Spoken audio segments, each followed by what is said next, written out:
All right, let's jump right in. We are going to be breaking down the new Anti-Fraud Blueprint from the ACFE and Grant Thornton. You know, if you're serious about fraud risk management, this is a framework you've got to understand, especially with how crazy today's environment is. Here's the bottom line. The whole game of fraud has changed. I mean, it has fundamentally shifted.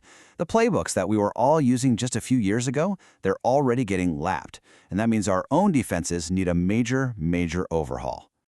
So, you might be asking, why a completely new blueprint? Well, it really boils down to two huge factors. First, the pandemic was basically a global stress test and a training ground for criminal groups to get really good at complex schemes.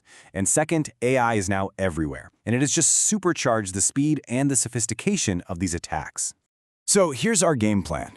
We'll kick things off with why this new blueprint is so necessary right now.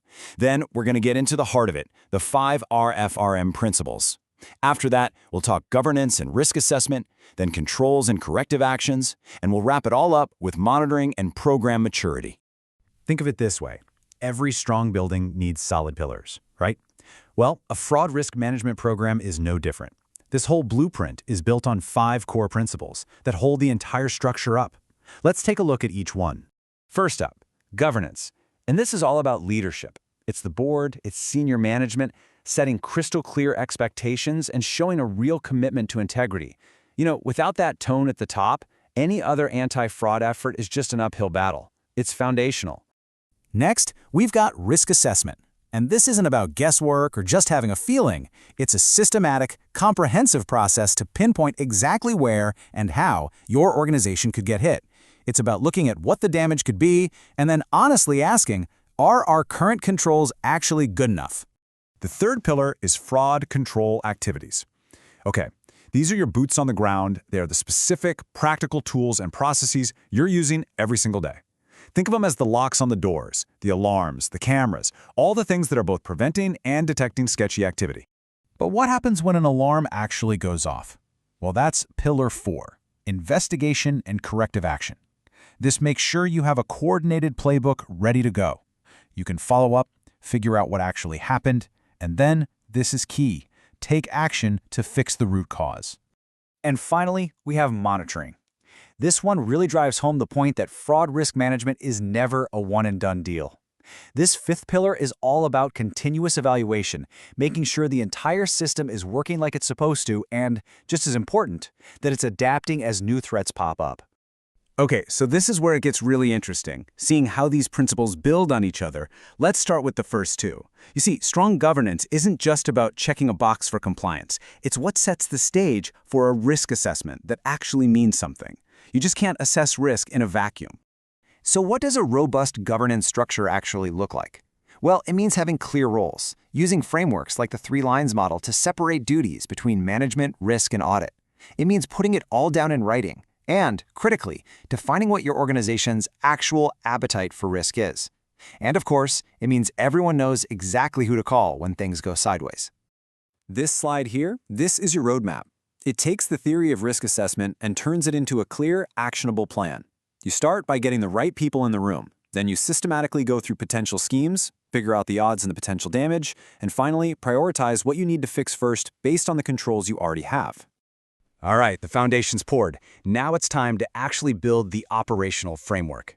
This next set of principles is all about the hands-on tools and processes that are going to prevent and respond to threats day in and out.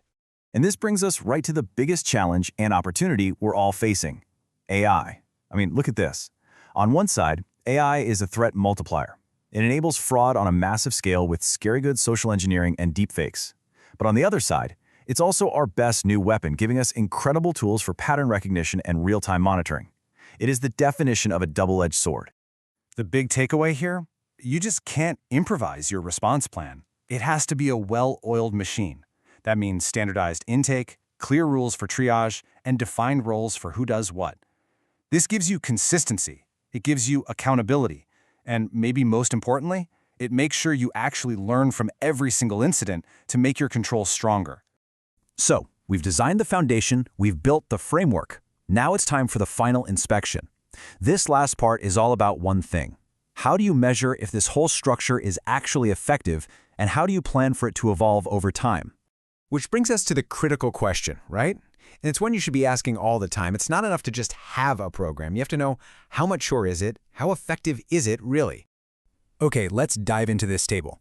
This is the Enterprise Anti-Fraud Maturity Model. It is an incredibly powerful diagnostic tool. It lets you grade yourself across all 5 principles we've been talking about, and it benchmarks you against 5 levels of maturity, all the way from level 1, ad hoc, which is basically just reacting to fires, up to level 5, leadership, where your program is proactive and always getting better.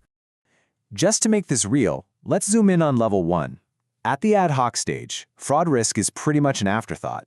As you can see, everything is reactive. Nobody's really sure who's responsible for what, and there's no formal policy.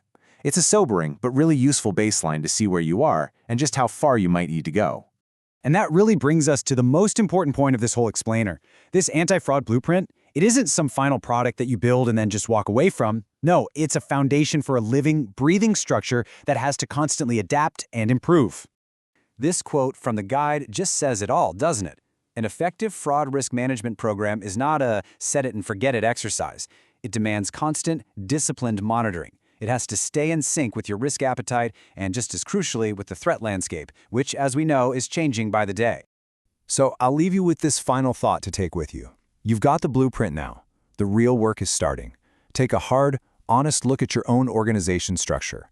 What's the very first crack in the foundation that you need to go out and fix?